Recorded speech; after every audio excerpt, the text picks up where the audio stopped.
नमस्कार दोस्तों, Raghav study IQ में आप सभी का स्वागत है। मैं हूं युगंधर राघव। जैसे कि आप सभी को पता है, हमारी railway SSC GD, SSC CGL और एसएससी सीएचओ, बैंक, आर्मी और रेलवे एएलपी के लिए विशेष जीके की क्लासें हमारी डेली अपलोड हो रही हैं। दोस्तों, यदि आपको रेलवे एएलपी, एनटीपीसी और टेक्निशियल क्लियर करना है तो आपको ये वीडियो बहुत ही महत्वपूर्ण होने वाली है। जीके जीएस के लिए 25 क्वेश्चन होने वाले हैं टोटल। 25 में से आप कितने सही कर पाते हैं मुझे कमेंट बॉक्स में ज़रूर लिखें। दोस्तों, सारे क्वेश्चन मैंने वो लिए हैं जो पुरानी परीक्षाओं में आए हुए हैं, चाहे वो एसएससी का पेपर हो, आर्मी का पेपर हो, रेलवे का पेपर हो, सभी पेपरों से मिक्स करके मैंने 25 क्वेश्चन इस वीडियो में लिए हैं। 25 में से आप कितने सही कर पाते हैं मुझे कमेंट बॉक्स में ज़रूर लिखें। दोस्तों, शुरू करते हैं। फर्स्ट क्वेश्चन क्या है, कमेंट बॉक्स में ज़रूर लिखें कि आप 25 में से कितने सही कर पाते हैं।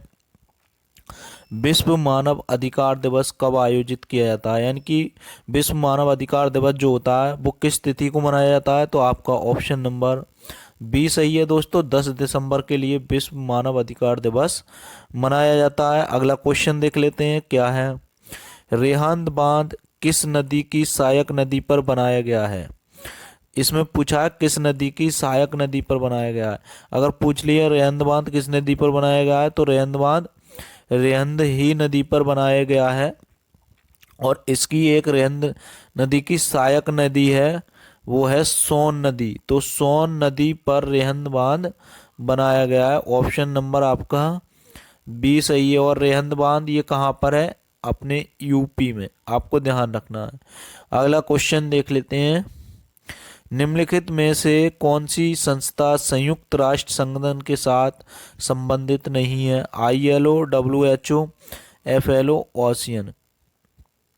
तो देखो, ये संयुक्त राष्ट्र संगठन यूएनओ, यानी कि ये भी है, ये भी है, ये भी है, लेकिन आसियान नहीं है। तो आपका ऑप्शन नंबर डी सही है। अगला क्वेश्चन देख लेते हैं। क्वेश्चन नंबर 4 क्या है। निम्नलिखित में से युद्ध संबंधी नृत्य कौन सा है, यानी कि जब युद्ध होता है तो उस नृत्य को किया जाता है, तो वो नृत्य कौन सा है, तो वो नृत्य है मयूरभंज का छाऊ नृत्य। ऑप्शन नंबर आपका सी सही है और इसे युद्ध नृत्य भी कहा जाता है। अगला क्वेश्चन देख लेते हैं। एल्कोहल उद्योग में प्रयुक्त कवक है, यानी कि एल्कोहल जो बनाया जाता है, और जब एल्कोहल जो बनाया जाता है तो उसमें जो है कौन से कवक का प्रयोग किया जाता है, तो वो कवक है ऑप्शन नंबर बी, खमीरीकरण किया जाता है। तो ऑप्शन नंबर आपका बी सही है। दोस्तों, यदि आपको वीडियो अच्छी लग रही है तो वीडियो को लाइक ज़रूर कर दें, और अभी तक आपने राघव स्टडी आईक्यू चैनल को सब्सक्राइब नहीं किया है तो ज़रूर आप राघव स्टडी आईक्यू चैनल को अवश्य ही सब्सक्राइब कर लें। दोस्तों, लास्ट तक वीडियो में बने रहें, बहुत ही अच्छे क्वेश्चन हैं। दोस्तों के साथ में शेयर कर दें अभी तक शेयर नहीं की है वीडियो। डीएनए उंगली छाप का प्रयोग किसकी पहचान के लिए किया जाता है, तो डीएनए जो फिंगरप्रिंट होते हैं, आपने सुना होगा, डीएनए की जांच की जाती है। जब भी कोई ऐसा केस होता है जिसमें कि सॉल्व नहीं होता है तो वहाँ पे क्या होता है, वो डीएनए की जांच की जाती है। तो डीएनए की जांच किस किस केस में की जाती है, यानी कि कोई माता पिता पहचानने के लिए, यदि कोई ये कहे कि ये मेरे माता या पिता नहीं है तो उसमें भी की जाती है। और चोरी अगर हो जाती है, वहाँ पे फिंगरप्रिंट, चोर के फिंगरप्रिंट रह जाते हैं तो वहाँ पर भी डीएनए की जांच की जाती है। बलात्कारी केस होते हैं बहुत सारे जिसमें कि पहचान नहीं की जाती है कि बलात्कार किसने किया है, तो वहाँ पर भी डीएनए का प्रयोग किया जाता है। तो ऑप्शन नंबर डी सही है कि ये सभी आपको ध्यान रखना है, माता पिता, चोर, बलात्कारी, ये सभी। कार्बन का सर्वाधिक कठोर अपरूप होता है, यानी कि कार्बन का सबसे कठोर पदार्थ कौन सा होता है, क्वेश्चन ऐसे भी पूछ लिया जाता है। तो कार्बन का सबसे कठोर रूप क्या होता है, हीरा। आपको ऑप्शन नंबर ए सही है। अगला क्वेश्चन देख लेते हैं। निम्नलिखित में से कौन सी धातु ऐसी है जिसे प्रकृति में सदैव मुक्त स्थिति में पाया जाता है, यानी कि प्रकृति में हमेशा मुक्त स्थिति में रहती है, वो क्रिया रिएक्शन नहीं कर पाती, तो वो है गोल्ड, यानी कि स्वर्ण।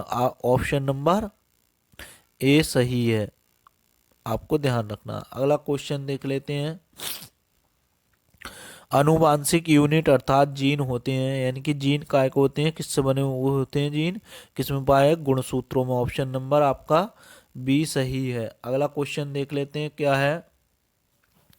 जल का तालाब कम गहरा दिखाई देने का कारण है, यानी कि जल जो होता है, जल का तालाब जो होता है, तल जो होता है, वो वास्तविक तल से कुछ ऊंचा उठा हुआ दिखाई देता है। इसका कारण क्या होता है? जैसे कि हम एक उदाहरण से समझते हैं। ये गिलास है और इस गिलास में यहाँ तक पानी भरा हुआ है, और इस पानी पर अगर एक सिक्का डाल दिया जाए तल में, तो ये तल से थोड़ा उठा हुआ दिखाई देता है। इसका कारण क्या होता है? इसका कारण होता है प्रकाश का अपवर्तन। आपको ध्यान रखना है। कथकली किस राज्य का प्रमुख नृत्य है? तो कथकली किस राज्य का प्रमुख नृत्य है?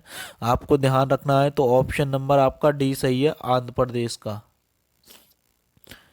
मैन ऑफ द आयरन किसे कहा गया है? तो मैन ऑफ द आयरन किसे कहा गया है? सरदार पटेल के लिए। ऑप्शन नंबर ए सही है। शहरी क्षेत्रों में गरीबों के आकलन हेतु किस सूचकांक को आधार माना गया है? जो शहरी क्षेत्रों में जो होता है गरीबी का आकलन मापने के लिए उसमें किस सूचकांक का प्रयोग किया जाता है? तो वो किया जाता है औद्योगिक श्रमिकों के उपभोक्ता सूचकांक का। आपको ध्यान रखना है। अगला क्वेश्चन देख लेते हैं। चौसा का युद्ध किस वर्ष हुआ था? तो आपको ध्यान रखना है, चौसा का जो युद्ध हुआ था वो 1539 ईस्वी में हुआ था, अगस्त 1539 ईस्वी में। तो आपका ऑप्शन नंबर ए सही है। और हल्दी घाटी का युद्ध 1576 ईस्वी में, पानीपत का युद्ध 1526 ईस्वी में। आपको ध्यान रखना है। उस अंग्रेज चिकित्सक का क्या नाम था जिसे मुगल दरबार में राजकीय चिकित्सक नियुक्त किया गया था? यानी कि मुगल दरबार में राजकीय चिकित्सक के रूप में नियुक्त था, उस अंग्रेज का क्या नाम था? तो वो थे बाउटन। ऑप्शन नंबर बी सही है। दोस्तों, यदि अभी तक आपने राघव स्टडी IQ चैनल को सब्सक्राइब नहीं किया है तो चैनल को अवश्य ही सब्सक्राइब कर दो, दोस्तों के साथ में शेयर कर दो। मैं बहुत ही अच्छे क्वेश्चनों की PPT आपके लिए लेकर आया हूँ। अगला क्वेश्चन देख लेते हैं क्या है। किसने 2 पूर्ण अवधियों तक भारत के उपराष्ट्रपति का पद संभाला था? तो किसने संभाला था? ऑप्शन नंबर ए सही है, डॉक्टर एस राधाकृष्णन ने। आपको ध्यान रखना है। निम्नलिखित में से कौन सा कण बच जाता है जब हाइड्रोजन परमाणु अपने इलेक्ट्रॉन खो देता है? तो ऑब्वियसली बात है, एक प्रोटॉन ही बचता है। इलेक्ट्रॉन न्यूट्रॉन खो देता है लेकिन प्रोटॉन बचता है। भारत के निम्नलिखित राज्यों में से किस में अधिक निवल क्षेत्र में बुवाई की जाती है? यानी कि सबसे अधिक क्षेत्र में बुवाई की जाती है, वो कौन सा प्रदेश है? तो आंध्र प्रदेश के सबसे ज़्यादा जमीनी स्तर पर क्या है बुवाई की जाती है, समतल स्वरूप पर बुवाई की जाती है। तो ऑप्शन नंबर आपका सी सही है। अगला क्वेश्चन देख लेते हैं।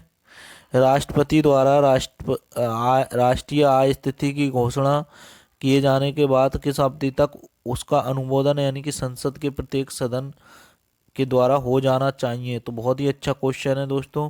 तो वो कितने समय के भीतर भीतर हो जाना चाहिए? तो 1 माह के भीतर भीतर आपको हो जाना चाहिए। ऑप्शन नंबर आपका ए सही है। उत्पादन की दृष्टि से भारत की प्रमुख खाद्य फसल क्या है? तो उत्पादन की दृष्टि से भारत की प्रमुख खाद्यान्न फसल कौन सी है? तो वो है चावल। आपको ध्यान रखना है। ऑप्शन नंबर सी सही है। अगला क्वेश्चन देख लेते हैं। सौर मंडल का सबसे चमकीला ग्रह कौन सा है? तो सौर मंडल का सबसे चमकीला ग्रह जो होता है वो होता है शुक्र। ऑप्शन नंबर डी सही है। अगला क्वेश्चन देख लेते हैं। बुध ग्रह के उपग्रहों की संख्या कितनी है? यानी कि बुध ग्रह के उपग्रह कितने हैं? तो बुध ग्रह का कोई भी उपग्रह नहीं है। ऑप्शन नंबर आपका ए सही है। अगला क्वेश्चन देख लेते हैं। प्रसिद्ध फारसी त्योहार नवरोज का प्रवर्तन किसने किया था?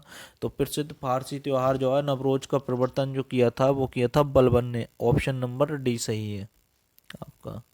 बलबन ने किया था। ऑप्शन नंबर आपका डी सही है। अगला क्वेश्चन देख लेते हैं। दिल्ली के खिलजी सुल्तान थे, यानी कि दिल्ली के खिलजी सुल्तान कौन थे? मंगोल थे, तुर्क थे, अफगान थे, एक जाट कबीला था। तो कौन से? वो तुर्क थे। ऑप्शन नंबर आपका बी सही है। अगला क्वेश्चन देख लेते हैं। कवक द्वारा फैलने वाली बीमारी है, तो कवक द्वारा कौन सी बीमारी फैलती है? तो वो होती है रिंगवर्म, यानी कि रिंग बर्म। तो बलैकृमि। ऑप्शन नंबर बी सही है। ऑप्शन नंबर बी सही है, बलैकृमि। कवक द्वारा फैलने वाली बीमारी है बलैकृमि, यानी कि रिंग बर्म। तो दोस्तों ये थे 25 क्वेश्चन। आपने 25 में से कितने सही किए मुझे कमेंट बॉक्स में ज़रूर बताएं। यदि अभी तक आपने राघव स्टडी IQ चैनल को सब्सक्राइब नहीं किया है तो दोस्तों चैनल को सब्सक्राइब कर दें, बेल आइकन को प्रेस कर दें, दोस्तों के साथ में शेयर करते हैं। मिलते हैं जल्दी ही अगली वीडियो में दोस्तों। नमस्कार।